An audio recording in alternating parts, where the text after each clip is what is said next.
بەردەوام زیادبوونی حاڵەتەکانی سکچوون و ڕشانەوە لە نەخۆشخانەکانی شاری سلێمانیدا سەرەتای زەنگێکی مەترسیدارە بۆ بڵاوبوونەوەی ئەو نەخۆشیە لە وەرزی هاویندا بە وتەی بەڕێوەبەری نەخۆشخانەی منداڵانی سلێمانی ڕۆژانە نزیکەی 40 حاڵەتی توشبوونی منداڵان بە نەخۆشی سکچوون و ڕشانەوە تۆمار دەکرێت.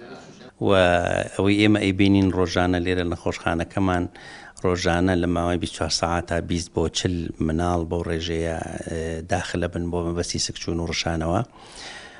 بەڵام هەر بریتێ لە سکچوون و ڕشانەوەی ئاسایی ئەوەی کە ساڵان هەبووەوە نەبێ مەسەلەن درمێکی تایبەت بەتایەکی تایبەتی سکچوون بڵاو بێتەوە کە بوێتە ماینی گەرانی. ئەگەرچی نەخۆشیەکە گەورە و بچووکی گرتووەتەوە بەڵام پزیشکەکان دەڵێن هێشتا بڵاوبوونەوەی نەخۆشی سکچوون و ڕشانەوە نەگەشتۆتە ئاستێکی مەترسیدار. بۆ بەرگرتن لە بڵاوبوونەوەی نەخۆشیەکەش هۆشیاری دەدەنە هاوڵاتیان کە گرنگی بە پاک و خاوێنی ئاو و خۆراک بدەن.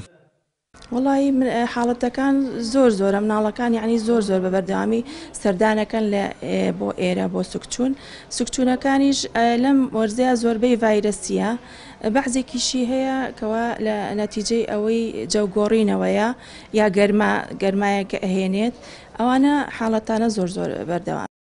بەشی خۆپاراستنی تەندروستی سلێمانی دەڵێت بەرزبوونەوەی پلەکانی گەرما و پیسبوونی ئاوی خواردنەوە هۆکاری سەرەکی بڵاوبوونەوەی نەخۆشیەکان هاوکات پشکنین و لێکۆڵینەوەکانیشیان لەسەر ئاو مادە خۆراکیەکانەوە دەردەخات کە هیچ حاڵەتێکی سکچوون و ڕشانەوەی خورس کە بە کۆلێرا ناو دەبرێت تۆمار نەکراوە.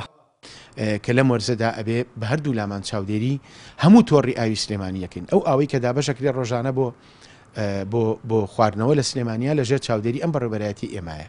نمونە هەموو ڕۆژێک سەدان نمونە لە ئاوی خواردنەوەی سلێمانی چ لە پرۆژەکان چ لە بۆری ماڵان چ لە تەنچەکان چ لە بۆریەکان چ لە بیرە ئێتیوازیەکان وەرەگیرێت لێرە پشکنینی بۆکرێت. ئەلحەمدوللا ئەم ساڵ تا ئێستا هیچ بڵاوبوونەوەیکی نەخۆشی تۆمار نەکراوە تا لای ئێمە و ئامارەکانی کە بەدەست ئێمە ئەگات ڕێژەی نەخۆشی سکچوون لەم وەرزە لەم ساڵە لە ساڵانی تر کەمترە نەوەکو زیاتریش بێت. دایک و باوکی و منداڵانەی کە لە نەخۆشخانەکاندا چارەسەر وەردەگرن دەڵێن ناچار دەبن بۆ جاری دووەم و سێەم منداڵەکانیان داخلی نەخۆشخانەکان بکەنەوە چونکە چارەسەرەکان وەک پێویست نین. بەڵام پزیشکەکان دڵنیایی دەدەنە نەخۆشەکانیان و دەڵێن کە دەتوانن چارەسەریان بکەن ئەوەش دووپات دەکەنەوە کە خۆپاراستن لە چارەسەرکردن باشترە. ئیحسان سابیر کەناڵی ئاسمانی پەیام سلێمانی.